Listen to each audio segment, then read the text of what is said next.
Tout le monde voit ce que c'est le bracing, c'est le basique en force athlétique.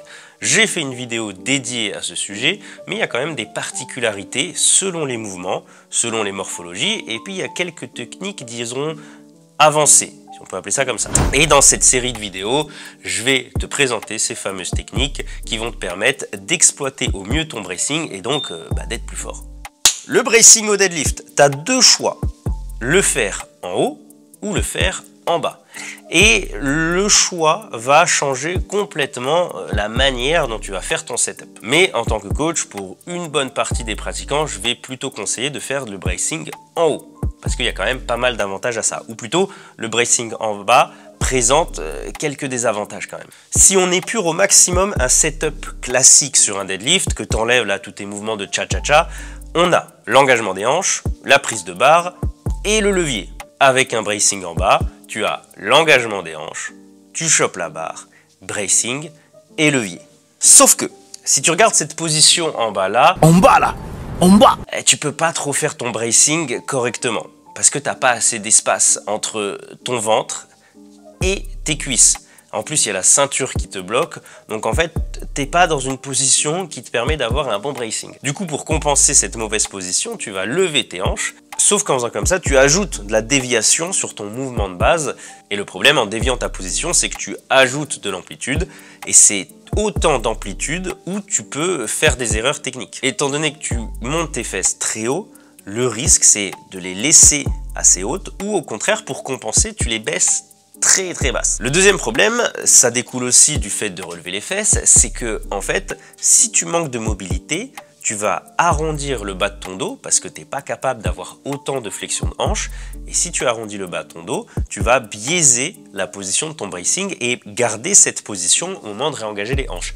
C'est ce qui nous donne ce genre de deadlift avec le dos très rond, alors que au départ, rien ne laisse présager ce genre de choses. Et tous ces points vont amener un troisième problème, beaucoup d'inconfort et de la précipitation. Étant donné que tu n'es pas à l'aise, tu n'as pas la place de faire ton bracing correctement, il va être moins efficient. Mais c'est pas aussi problématique sur un sumo, puisque sur un sumo, en fait, tu as les pieds écartés et donc tu as plus d'espace entre ton ventre et tes cuisses pour faire ton bracing correctement.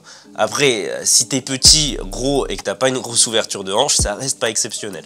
Alors qu'avec un bracing en haut, c'est tout de suite beaucoup plus simple. Tu as de la place pour faire ton bracing et donc te placer correctement au préalable, indépendamment de ta mobilité de hanche. En revanche, il faut être à l'aise avec son setup, parce que se tortiller dans tous les sens en bas, commencer à tirer la barre et grogner un peu, bon, tu vas vite finir asphyxié puisque tu as de l'air dans ton ventre, je te rappelle. Et si tu commences à devoir grinder, bon, c'est un coup à tourner de l'œil. Il faut avoir un setup minimaliste. Tu es debout, bracing, flexion de hanche, on attrape la barre, on fait levier. Après, tu as certains profils qui seront plus à l'aise en faisant une demi-flexion de hanche avant. Pourquoi? Tout simplement parce que ça va permettre d'engager au préalable certains muscles qui vont permettre d'avoir un meilleur ressenti au niveau du bracing, au niveau de la tension dans les hanches. Sur le sumo, on pourrait rajouter un troisième setup à tout ça. Le premier, le classique, on l'a toujours, c'est juste que tu es en sumo, tu es debout, bracing, flexion de hanche, on attrape la barre, on fait levier.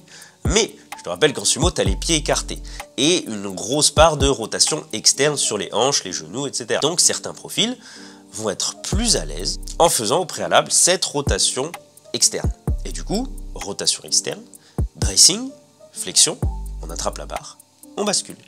Et le troisième setup, ce qui est mon cas, là, on ajoute la partie flexion de hanche, ce qui nous donne rotation externe, demi-flexion de hanche, on brace, flexion complète, on attrape la barre, on bascule. En faisant ça, ça permet encore une fois de brace correctement, de s'attarder un peu plus sur les sensations qu'on a sur l'engagement des hanches, sur la rotation externe, et puis parfois ça permet tout simplement de réussir à placer correctement ses hanches. Personnellement, j'ai des soucis au niveau du placement de mes hanches. Faire cette demi-flexion, ça me permet de me situer dans l'espace et de trouver le bon point de production de force pour mes hanches. Mais il y a quand même des cas où le bracing en bas peut être intéressant. C'est le cas du hook grip. Le hook grip implique de passer parfois un petit peu plus de temps en bas, histoire de le placer correctement. En tradi, c'est toujours pas ce qu'il y a de plus optimal, puisque t'es compressé. Mais bon, si ça te permet d'avoir un hook grip bien placé,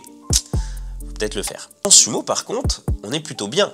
Surtout, encore une fois, si t'es pas un énorme gabs et que tu as suffisamment de rotation externe te permettant d'avoir de l'espace pour faire ton bracing. Et ben là, tu viens faire ta flexion de hanche, tu attrapes la barre, tu te prépares à faire ton levier, tu places ton grip et après tu tires. Si tu n'as pas besoin de recréer de l'espace supplémentaire pour faire ton bracing, tu peux envoyer directement. Mais dans tous les cas, c'est plus simple qu'en tradi. Mais surtout, on n'oublie pas que... Les comptes décollent aux fesses comme le PQ quand je me relève.